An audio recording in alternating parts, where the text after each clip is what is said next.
Hello and welcome to this short and sweet introduction to Paranormal Unpacked, where myself and Steve introduce ourselves and let you know what you can expect coming up on this channel. So, to begin at the beginning, Steve, how did you get into this crazy world? Well, I'm a singer and a songwriter.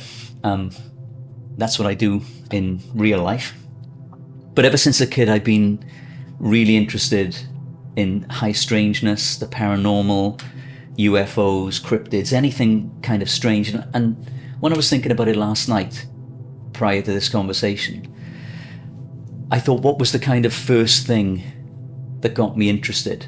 And it was reading the books of Peter Underwood. We've talked about a lot. Oh yes, we think that you big inspiration. Yes. Well, we think you're the new Peter Underwood, actually, which is, that's setting the bar quite high. Well, but we think it's true, because of your work writing about ghosts of Wales, especially. And so I think it was that. Growing up in the 1970s, we had loads of very strange TV shows. The Owl Service I really loved as a kid, and that kind of folk horror stuff. Children of the Stones. The 1970s were a very strange. It was a very strange decade for film and TV, and of course you had in 1977 Close Encounters of the Third Kind, which was a massive thing in my life, more so than Star Wars. I know they came out the same year, but I remember seeing Close Encounters, and it really got me. So I think that was my gateway drug into the paranormal. And as I've grown older, I've realized that some serious minds are studying this phenomena, studying the psi phenomena, studying mediumship and magic, as in the old style magic, the grimoire magic and all of that.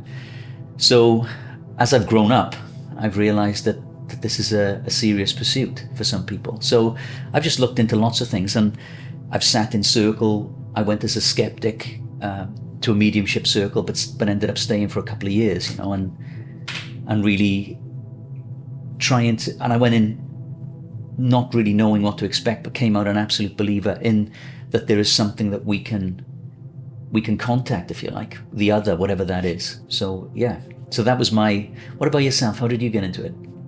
That's interesting about the circle, because I'm doing something similar myself, but I'm not fully converted yet. I'm still dipping my toe in and looking at it. Maybe I'm looking at it from a skeptical journalist point of view, but that's good. I think that's good. I'm certainly looking into it, and I think film and TV really is the gateway drug for so many people, isn't it? The folk horror films you mentioned from the 70s, that sort of what they call the holy trinity of Wicker Man, Witchfinder, and Blood on Satan's Claw, which nowadays you look back on and they're still absolute classics. The turning point for me, I think, slightly later than Star Wars, would have been just tipping into the 1980s, and that was Ghostbusters, where that was that amazing year where Ghostbusters and Gremlins coming out together. Gremlins is what a time. And I think that once you're sort of hooked into that world, while it might be fictional, it does lead you down a path, doesn't it, into sort of looking at what might be real, which elements of this are based on reality. Like, it's a strange example, but something like Harry Potter, based on fiction. But so many people have gone into things like witchcraft as a result, because they look at what elements can we take from this, and what is real and what isn't, and separating those. But I think for me, yes, Ghostbusters was definitely the gateway drug. Those incredible writers like Peter Underwood that you mentioned were a huge inspiration, where you could go on holiday to, just pop down to Devon on holiday, but with a book of Devon ghosts, it just becomes something totally different. So the chance to do something remotely similar, as we're doing with Paranormal Unpacked, is excellent. And since then, I've been very lucky to be in a position with my writing to be able to explore some supposedly very, very haunted places, mainly in Wales, because that's where we're based, but anywhere that'll let me in, really, to go exploring. I've been able to go there, write about them for newspapers, magazines, websites, books, of course. And that's something we are now doing on video, in documentary. We've teamed up to explore these places together. We have. And that's our next step. So based on that, how do you feel it's going so far, these adventures we've been up to? Well, we've pretty much got one documentary recorded on the Rhondda Street poltergeist, a really interesting case from the 1960s. Talk a little bit about that in a second. Of all the stuff you've researched, Mark, especially in the South Wales area, what's the one story that you think has the most credence, or the thing that you think probably did occur? It's a really good question, because that's different to what my favourite story is, or what the most interesting story is, because the one that's most likely might actually be the most boring in that respect. There is one, and this is off the top of my head, I'm sure if you ask me this question tomorrow I'll give you a different answer. There is one that's always lingered in the back of my mind, because it's from Port Talbot, which is my hometown, so I've got a fondness for stories that are from Port Talbot. And there was a street there, not too far from St. Mary's Church in the middle of town, and I won't name it, well, for reasons as you'll find out now. But there was some kind of what people described as this sort of, for want of a better description, supernatural screaming. This sort of horrific, loud, possibly female, but people couldn't quite put their finger on it, just like well, if you can imagine someone screaming very loud, it was that kind of noise, which of course is very annoying, very unexpected. But the people who've spoken to me about this are people who do not know each other at all, from different generations, from different times. And just for that to have cropped up again and again with people seemingly with absolutely no contact of each other, they've just independently heard this. And there's at least 3 that I've got mentioning this. Those kind of things pique my interest more than say, the spectacular ones. When people talk about the poltergeist stuff, that's great.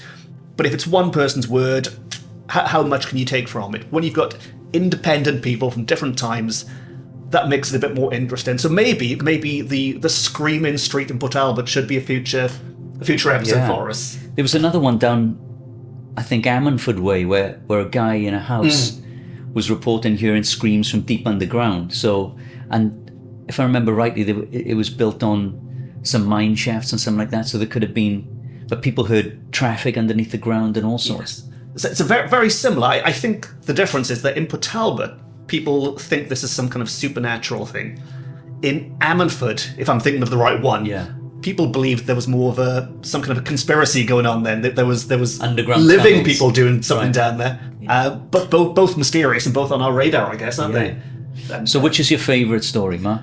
My number one story, and I must have told this a billion times now, so if anyone's seen me before doing any talks, they've probably heard this.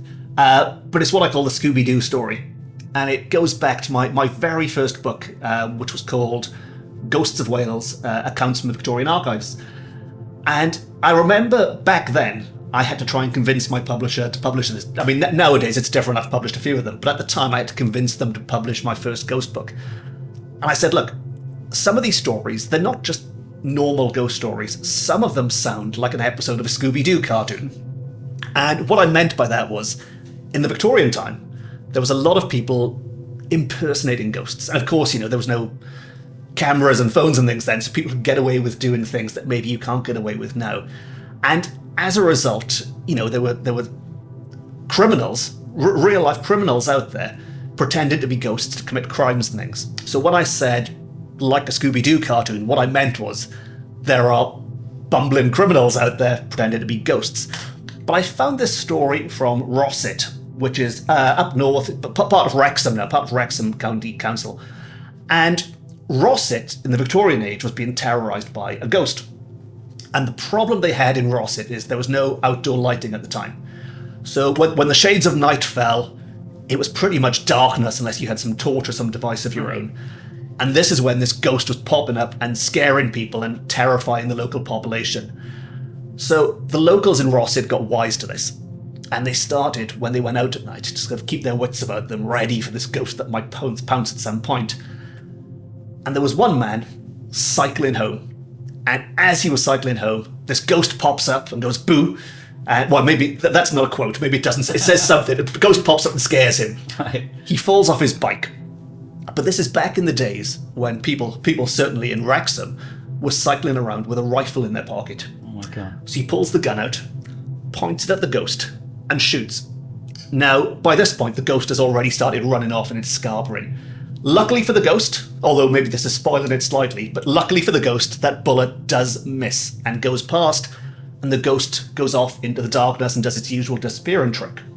However, there was somebody else out walking their dog at the same time. And when the dog heard the bullet go off, the dog freaked out, lost it, and ran off into the darkness after the ghost. And the moment they realised the ghost terrorising Rossett wasn't a real ghost is when the dog bit the ghost's leg, and the ghost went, ow, fell to the ground, so they could run over and, in true Scooby-Doo style, pick off the mask or the hood or whatever it was wearing to disguise itself.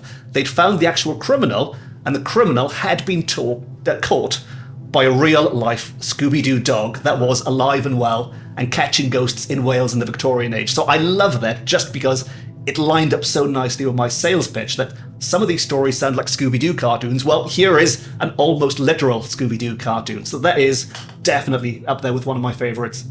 What about yourself, Steve? Do you have a favourite story? Well, something that happened to me in this house, actually, a couple of years ago, which was very, very strange. My son there are a couple of things that happened here, but my son was in the back room, and there's a window, and it's the room that he plays his Xbox in. And there's a window, and he kept seeing like a shadow figure move just up the corner of his eye, and he'd turn and it would disappear. So, and he's 13 now, so he would have been about 9 or 10, so it's a few years ago. And he kept saying this was happening to the point where we'd be drawing the curtains in the day and being open to the idea that we can be contacted from the spirit world, if you like, or the other. I was like, listen, man, somebody's just trying to say hello, don't worry about it, and then one day I was watching TV, he came in, he said, I've seen it again, Dad. So I sat with him and kind of calmed him down. And a few weeks later, I was leaving the house, and the guy who sold the house to me was outside, and he said, I invited him in for a cup of tea, he loves coming back, and he told me why he was back in Swansea. He lives away. He was a policeman for the Met in London for a long time, so, he's a serious character. And he said he was back for a funeral of a guy, and he said, it's interesting because we were talking about the house next door that had a load of lovely work done, and he said, the guy who did the extension here fell off the roof and died just outside the window. So my little boy, I think, was seeing, and I think what I found really interesting was this guy was a roofer who died. The next door neighbour, he had people working on his roof, so it was almost like possibly that there was some sort of disturbance in some sort of, do you know what I mean? There might have been some sort of sympathetic, the spirit, if you like, of the guy who passed away might have been seeing something happening next door, so it almost conjured up his spirit, if you like, or if you subscribe to the idea that possibly it's what do they call it when the ghost returns? It's like recorded in time or in space, like that kind of sort of stone like tape like a residual.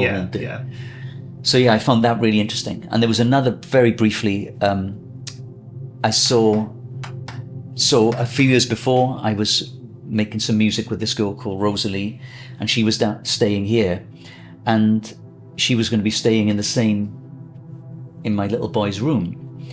And the day before she came, there was a little patch of water on the floor, and I thought one of the pipes had burst. So, and I was thinking, I have to pull up the carpet and the floorboards and have a look. But then I remembered when we were doing the house up, there was no pipes running in this part of the floor. So I found it very interesting. And when she came to stay, there was another patch of water, and I came down, and where the room is just under this space here. I came past, and I saw water drop from a foot below the ceiling. It kind of manifested in the air, and it sounds so crazy, Mark, but I saw it with my own eyes. A blob of water manifest and drop on the floor. And I bent down crazily, tasted it, and it was water, but I saw it with my own eyes. So, and that again kind of feeds into the kind of poltergeist, things manifesting. And because my little boy and my daughter was going through puberty, so there's that classic, there's a girl going through puberty. But those are two incidents that happened in this house that were very, very strange, very high strangeness. And physical manifestation as well. That's something that not many people get. I mean, people might feel things and hear things, But to see something manifest is a saw heck. it with my And in your own own house as well, that doesn't bother you then? Sometimes it does when I'm here alone, because people have died here, people have been born here probably, so it's just it's part of living in an old house. Yeah, and that's made me think, because you mentioned music there. So of course you've played in so many theatres, bars. Well, I mean from toilet bars up to stadiums, really. I mean, you're all over the world. Are there any spooky stories connected to any of those that you could share? When we were recording the album in Glencorrwg, which is a little village with one road in and one road out, up in the Avon Valley, we went there with our band The Stories, and there was apparently a ghost called Carter there, and we were really freaked, during some of that recording, because people had seen Carter, and there were lots of. So we thanked him on the album. We thanked him on the album sleeve, just in case. But yeah, there've been loads of stuff, and I work at the Grand Theatre in Swansea, and even recently there've been sightings there of various things. So that would be one of the places we go to next. That's definitely going to be an episode. So we won't spoil the Grand quite yet. Yeah. Yes. So yeah, so it's interesting. So I'm a believer because I've seen it with my own eyes, or certainly I'm a believer in that maybe this reality isn't quite what we think it is. I think it's more malleable than it maybe is. We perceive it to be, and so. And I'm more the X-Files end of things. More the I'd like to believe, but I'm not going to just accept it. So which is why we work so well together, I guess, isn't it? I think so, yeah. And I think Ant is somewhere in between both of us. So yeah, and keeps us in check. But we've teamed up with our friend Ant Jones, who's a filmmaker, and somebody who's very interested, especially in where we live in and around South Wales. There are so many, folklore stories and ghost stories and strange things. But through a series of coincidences, and I have to say, synchronicity is a real big interest for me, this idea of meaningful coincidence. And through a series of meaningful coincidences, we are here doing this kind of research and filming stuff. But through a series of meaningful coincidences, we found Marcia and Beverly, her daughter, who were involved in the Rhondda Street poltergeist case. So we've done an interview with those, and we're putting together a really lovely documentary. And we've spoken to a friend of mine called Moya O'Dwyer, who's a medium, one of the most respected mediums in this area. And Dr. Jack Hunter, who's one of the leading kind of lights in the new kind of way of thinking about the paranormal and high strangeness. So yeah, we're off to a good start. So I'm really excited to see where it goes. I mean, those names you've dropped there, we've been really. If we had a wish list of people to talk to, we want the people that nobody has spoken to for half a century, who were there at the heart of this case, and we found. Well, you found them in fairness. You found them and tracked them down. They found us. And then the experts in the field that we wanted to help us, people like Jack Hunter and Moira, all said yes, and were all kind enough to give up their time. Yeah. So off to an absolute flying start. And I think, based on that, which of course no one has seen yet, but hopefully they will see very soon, but based on that, hopefully that'll propel us onto lots more adventures, lots more things to go and explore over the coming years, I guess. Absolutely. I'm really interested to speak to Kaz Clark, somebody I met a few years ago. There was a UFO incident in Penturch, just outside Cardiff, a really interesting one that gained worldwide attention with some of the serious researchers. We managed to speak to Kaz really early on in that story. The story's developed, so I think at some point we're going to reach out to Kaz to see if she will want to talk to us. And they're just more interesting stories about the area. I'm very interested in the idea of psychogeography, the idea of place, the sense of place, that maybe there's guardian spirits, if you like, around certain places. I'm very interested in that. So yeah, it's going to be an interesting couple of months really researching. Yeah. I mean, for me, what I really like about it is the actual getting out there and exploring part of it. So you're not sitting in the house with a bunch of dusty old books. You're actually jumping in a car, getting your mates together, and you're driving somewhere and you're going off exploring, and who knows what you might find. But it's a totally different experience to sitting in your bedroom reading a book, isn't it? Yeah. To actually get hands-on and to get who knows what you might find. Because I mean, if these places are indeed haunted, as people claim, the best way to test that is to go there yourself. You spend the night there, and who knows what you might find and what might happen. Absolutely, Mark. And the interesting thing is as well, I'm more of a believer, I think. I think you're more skeptical than I am. I'm a bit more of a believer. But I think you're absolutely right, when we go into a place that is supposedly haunted or there's been high strangeness or weirdness, whatever that means, I think we start engaging with something else, and then synchronicities can occur and all of that. So it's going to be really interesting. Yeah. Couple of months, really. I think that balance you mentioned, hopefully, will actually make what we discover all the more worthwhile. Because there's nothing worse than having two blokes, or two people, whoever they might be, who totally agree with each other on everything. If two people go in and they're total believers, take it with a pinch of salt. Mm-hmm. And if two people go in with their minds closed, again, what use is that? So to have two people with different ideas bouncing off each other, hopefully we can get something quite worthwhile, quite exciting out of it, as we have with the Wrong the Street podcast. Yeah, it's going to be really interesting. So that's where we're at. That's what we're going to do, and we've kind of put our flag in the sand, as it were, and we're off to the races. So keep your eyes open, and we really look forward to you seeing what we're up to over the next 12 months, 18 months. Rest of our lives. Who knows? Who knows how long it will take, and maybe beyond. But yes, certainly for a long time. And of course, if anyone has any ideas, if anyone would like to invite us to any particularly spooky places, we're always happy to jump in the car, jump in the plane, and go off and see where we can go exploring. Absolutely. Right. That's good enough. Do what you can with that, Ant. Oh, you still filming? Is this the ending stuff? Yeah. That went all right, I think. Yeah, I thought. And it's short and sweet.